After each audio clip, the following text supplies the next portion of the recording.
요하난과 그 일행들은 예레미야 선지자를 통해서 자신들이 애굽으로 가는 것이 하나님의 뜻인지를 확인하려고 했죠.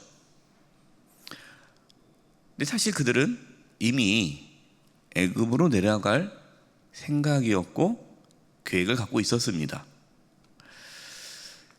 하나님의 뜻에는 관심이 없었습니다. 더 정확하게 말한다면 자신들이 세운 그 생각을 하나님께서 인정해 주시고 따라 주시기를 요구하고 있는 것이죠. 어떻게 보면 요하난과 그 일행들은 하나님께 순종하는 자가 아니라 하나님을 이용하는 자들이었습니다. 자신들의 그 생각, 내 생각과 또 그 신념, 이것이 하나님께 대한 순종, 그 믿음보다 더 중요한 거죠. 예레미야 선지자는 요하난과 그 일행들이 겉으로는 하나님의 말씀에 순종하겠다라고 하지만 실제로는 자신들의 생각대로 애굽으로 갈 것을 알았습니다. 그래서 애굽으로 가면 하나님의 심판이 있다라는 것을 가감없이 전하고 있습니다. 15절 16절인데요. 여러분 여기서 중요한 단어가 나옵니다. 15절을 보겠습니다. 너희 유다의 남은 자여. 예레미야 선지자는 지금 요하난과 그 일행 그리고 이제 이스라엘 백성, 유다 백성들을 뭐라고 지금 부르고 있습니까? 유다의 남은 자여. 정체성에 대해서 지금 말씀해주고 있는 거예요. 여러분들이 누군지를 아셔야 된다는 거죠. 여러분들은 유다의 남은 자라는 거예요. 남은 자. 이제 여호와의 말씀을 들으라. 만군의 여호와 이스라엘 하나님께서 이와 같이 말씀하시되 너희가 만일 애굽에 들어가서 거기에 살기로 뭐하면? 고집하면. 이 고집이라는 단어가 나옵니다. 17절에도 또 나오거든요. 고집하면 너희가 두려워하는 칼이 애굽 땅으로 따라가서 너에게 미칠 것이요 너희가 두려워하는 기근이 애굽으로 급히 따라가서 너에게 임하리니 너희가 거기에서 죽을 것이라.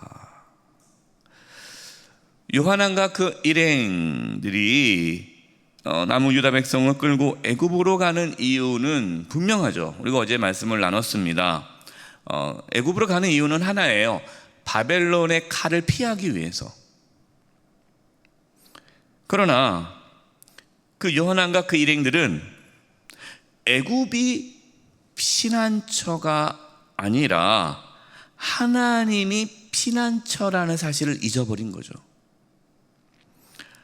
하나님은 오히려 애굽으로 가면 너희가 두려워하는 그 칼과 기근으로 죽을 것이다 라고 말씀하셨습니다. 그래서 유다에 남으라는 거죠. 다른 데 가지 말고 남으라는 겁니다. 왜? 여러분들은 유다의 남은 자이기 때문에. 이 뜻이 뭡니까? 남은 자라는 뜻이 뭘까요? 유다에 남아있는 이 유다 백성들은 남은 자로서, 그러니까 하나님께서 그들을 바벨론 포로로 끌려가지 않고 유다에 남게 하셨다라는 거예요. 이유가 있다는 거죠. 하나님께서 지금 나를 내가 지금 있는 이곳에 있게 하신 이유가 있다는 거예요. 그럼 남은 자의 사명이 뭡니까? 이 유다 남은 자의 사명은 바벨론 포로로 끌려갔던 유다 백성이 다시 예루살렘으로 돌아올 때까지 유다 땅을 지키는 거죠. 유다의 회복을 위해, 이스라엘의 회복을 위해 하나님께서 유다 땅에 남겨두신 그 자들, 그들의 사명은 다시 유다가 회복되기를 기도하며 그 땅을 지키는 겁니다. 바벨론 포로로 끌려간 유다 백성들도 하나님의 놀라운 계획 가운데 그곳에 있지만, 또한 남은 자도 그냥 단순히 운이 좋아서 남은 것이 아니라 하나님께 특별히 남겨두셨고 그 사명을 감당케 하셨다라는 거예요. 그러나 그들에게 관심은 뭡니까? 사명이 아니에요. 그들의 관심은 세상적인 평안함과 안전이죠. 어떤 게 더 안전할까? 어떤 게 더 내가 편하게 살 수 있을까? 이것이 이들의 생각이었습니다. 혹시 우리도 하나님께서 주신 사명을 잊어버린 채 세상적인 안전과 평안만을 구하고 있지는 않습니까? 하나님께서 우리에게 주신 사명이 무엇인지 돌아볼 수 있기를 바랍니다. 첫 번째 사명은요, 우리도 남은 자잖아요. 우리가 어디 남았습니까? 우리의 가정에 남았고, 우리의 삶의 자리에 남아있잖아요. 우리 교회에 있고, 지금 내가 머무는 그곳에서 하나님께서 우리에게 주신 사명이 있다는 거죠. 그것을 구하는 거예요. 17절입니다. 우리는 애굽으로 들어가서 거기에 머물러 살기로 고집하는 모든 사람은 이와 같이 되리니 곧 칼과 기근과 전염병에 죽을 것인즉 내가 그들에게 내리는 재난을 벗어나서 남을 자 없으리라. 아까 15절에도요 고집하면, 또 여기도 17절에 고집하는, 이 고집이라는 단어가 2번 나옵니다. 저는 이 고집이라는 단어를 묵상해 보았어요. 고집. 여러분 그런 있잖아요. 참 고집스러워. 고집 있는 사람 있잖아요. 이 고집이 있는 분들의 특징은 뭡니까? 그게 신념. 자신의 신념에 따라 사는 분이 있어요. 그분 고집스럽죠. 딱 자기가 이것이 자기가 맞다라고 생각하면 누가 뭐라고 해도, 하나님 말씀에도 듣질 않아요. 그냥 자기의 신념대로 사는 거예요. 그래서요, 신앙생활이 아니라 신념대로 사시는 분들이 있어요. 신념이 더 무서운 겁니다. 그러니까 신앙보다 신념이에요. 정치적인 신념, 자기가 살아온 삶의 어떤 방식의 신념, 이것이 다 고집스럽게 그냥 다 이렇게 있어가지고 뭐 하나님 말씀이 어떻게 들어와도 그거는 양보할 수가 없는 거예요.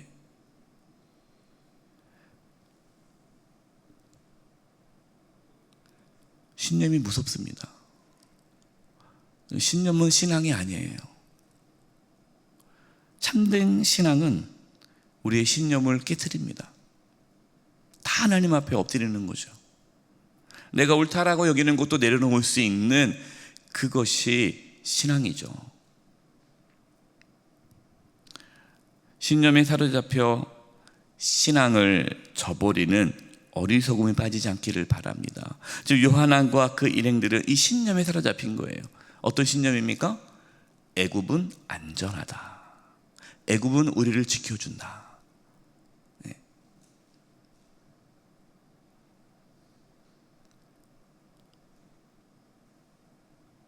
19절에서 20절입니다.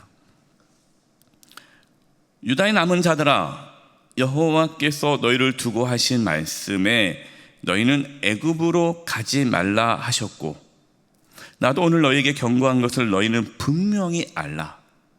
너희가 나를 너희 하나님 여호와께 보내며 이르기를 우리를 위하여 우리 하나님 여호와께 기도하고 우리 하나님 여호와께서 말씀하신 대로 우리에게 전하라. 우리가 그대로 행하리라 하여 너희 마음을 뭐하였느니라?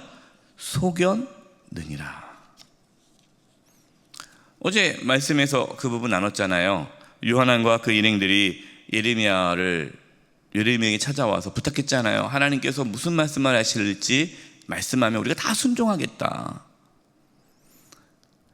그런데 사실 그들은 순종할 마음이 없는 거죠. 속이는 거예요. 이거는 하나님 속일 뿐만 아니라 스스로도 속이는 거예요. 신앙에서 정말 위험한 것은요, 정직하지 않은 마음입니다. 정직하지 않은 마음. 최근에 이제 어떤 일로 인해서 어떤 분을 만났는데, 그분은 교회를 다니지 않아요. 이분이 이제 얘기를 하는 거예요. 자기는 이제 그 회사가 이제 기독교 회사고, 오너가 이제 기독교인이니까 그 오너의 비서거든요. 그러니까 오너가 하도 이제 교회 얘기도 많이 하고 성경도 얘기 많이 하니까 뭐 들으면 다 알겠대요. 이해가 된대요. 아, 그래. 아, 너무 좋구나. 하나님 참 좋으신 분이구나. 뭐 예수님이 어떤 분인지 다 듣고, 뭐 복음도 듣고, 다 듣고, 다 좋은데 믿어지지가 않는데요. 머리로서는 이해가 되고, 그래, 너무 좋다, 너무 좋다. 자기도 믿고 싶대요. 믿고 싶은데 믿어지지가 않는다는 거예요. 그래서 이제 그 오너가 저한테, 목사님, 이분이 믿고 싶은데 믿어지지 않는데요.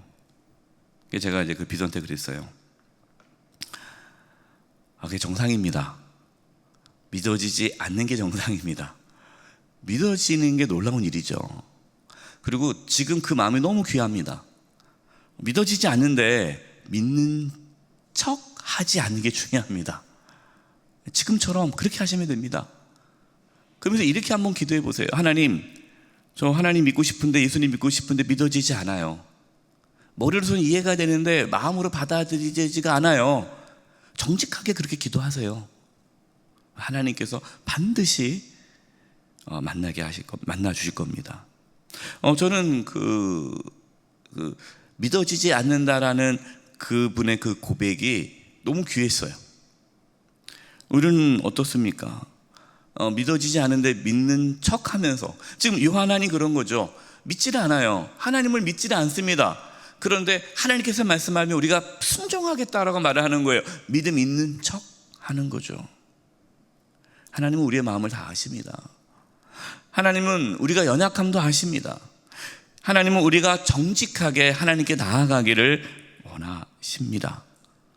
순종할 마음이 없으면 순종할 마음이 없다라고 얘기하고, 힘들면 힘들다고 하고, 누가 미워 죽겠다면 미워 죽겠다고 하고, 하나님 앞에 속이지 않고 정직하게 나아가십시오. 21절 22절입니다. 너희 하나님 여호와께서 나를 보내서 너희에게 명하신 말씀을 내가 오늘 너희에게 전하였어도 너희가 너희 하나님 여호와의 목소리를 도무지 순종하지 아니하였은즉 너희가 가서 머물려고 하는 곳에서 칼과 기근과 전염병에 죽을 줄 분명히 알지니라.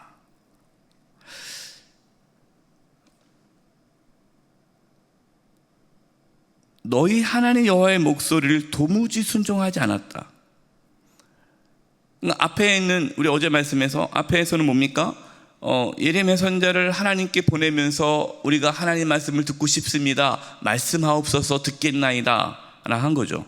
근데 도무지 순종하지 않았다. 하나님께 예배를 드리고 하나님 말씀을 들어도 순종하지 않으면 그건 신앙이 아니라는 거죠. 물론 여러분, 우리는 하나님 말씀을 다 순종하지 못합니다. 우리가 어떻게 다 하나님 말씀에 순종하고 삽니까? 그러나 중요한 게 뭡니까? 순종할 마음과 그 노력과 애씀은 필요하다는 거예요.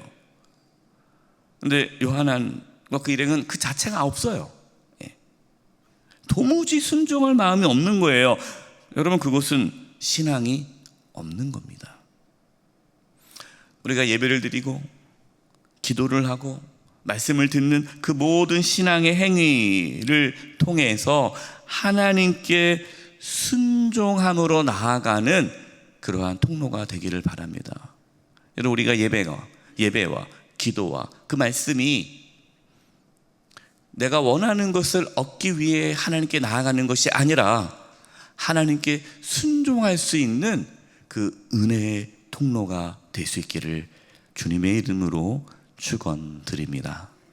합심해서 기도하겠습니다. 기도할 것은 하나님, 우리에게 정직한 마음을 주시옵소서. 우리에게 정직한 마음을 주셔서 하나님의 은혜와 정말 그 역사로 우리가 순종하며 살아갈 수 있도록 도와주시옵소서. 우리에게 그러한 고집이 있다면, 하나님보다 더 앞세우는 신념이 있다면 그것을 꺾게 해주시고, 정말 하나님 앞에 우리가 모든 것을 내려놓고 온전히 순종할 수 있는 그런 부드러운 마음 주시옵소서.